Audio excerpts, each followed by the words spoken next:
Question అడిగే ముందు శ్రవంత్ గారికి వచ్చాను విషయం చెప్దాం అనుకుంటున్నా. క్వశ్చన్ అడిగే ముందు శ్రవంత్ గారికి ఒక విషయం చెప్దాం అనుకుంటున్నా. చెప్పండి ఆవిడ అందరినీ మూఢనమ్మకాలు అంటున్నారు. సార్ విశ్వాసం వేరు, మూఢనమ్మకం వేరు, నమ్మకం వేరు. అవునండి. సో మీరు మూఢనమ్మకం అనే పదం ఇలాంటి దగ్గర వాడకండి దయచేసి. సార్ వాస్తులు మూఢనమ్మకం కాదండి. మూఢనమ్మకాల గురించి కాదు సార్, వాస్తు చూసాం మేము. మీరు అందరినీ అడిగారు మూఢనమ్మకం ఉందా, నార్మల్ గా సూపర్ స్టిషన్స్ నమ్ముతారా అన్నది, ఇలాంటివన్నీ నమ్ముతారా? విశ్వాసం వేరు. శ్రవంతి గారు, మూర్తి గారు చెప్దాం అనుకుంటున్న పాయింట్ ఏంటంటే, చెప్పండి, మీరు మూఢనమ్మకాలని నమ్ముతారా అని అడుగుతున్నారు. అవును, మూఢనమ్మకాలు కాదు నమ్మేవి. మీరు జాతకాలు నమ్ముతారా, వాస్తు నమ్ముతారా, లేకపోతే అన్ని కవర్ చేశాను సార్. జాతకాలు, వాస్తులు, పదం వాడకూడదు. Okay okay okay okay.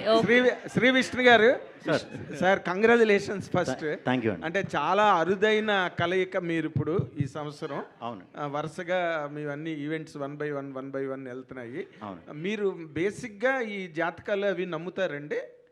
అంటే బాగున్నప్పుడు మనం పట్టించుకోం, అవి బాగున్నప్పుడు ఏదైనా దెబ్బ అయినప్పుడు ఏంట్రా అన్నప్పుడు అదే మేనమేషాలు లెక్కెట్టారంటారు కదా, ఎవరో ఒకరు పక్కన చెప్తారు కదా, అప్పుడు అందరిలాగే మీరు కూడా. ఇప్పుడు ఏంటి మీ స్టార్స్ అవన్నీ బాగున్నాయా? ఎందుకంటే ఒకరోజు ఒక సినిమా, పక్కనే ఒక సినిమా, తర్వాత ఇప్పుడు ఈ సంవత్సరమే మీ బర్త్డే కనిపించట్లేదు. అంటే ఒకే రోజు అయితే రావండి 100% అది. సో అది అఫీషియల్గా రేపు అనౌన్స్ చేస్తా. ఒక రోజు అయితే రావు. ఆ పెను ప్రమాదం అయితే తప్పింది, అందుకే కొంచెం అదే టైం బాగున్నట్టేనంటారు.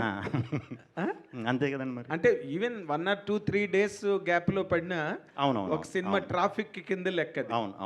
ఇప్పుడు మీ స్టార్స్ పడదు ఒక వీక్ లో అయితే రావు, ఒక వీక్ లో రావు.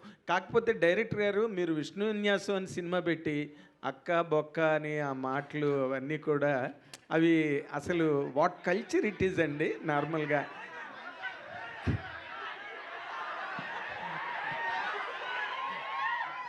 విష్ణు విన్యాసం అన్న మాట చాలా పవిత్రమైన మాట. డైలాగ్ ఓపెనింగే అమ్మాయి ఏమో మందు తాకి, అంటే అంత మంచి కుర్రాడు, అంత మంచి పేరుతో ఉన్న బుద్ధిమంతుడైన కుర్రాడుతో కూడా నోట్లోంచి అలాంటి మాటలు తెప్పించిందంటే ఎంత పెద్ద శివంగో మీరు థియేటర్లో చూసి సాటిస్ఫై అవుతారు అంటారు కూడా. ఓకే.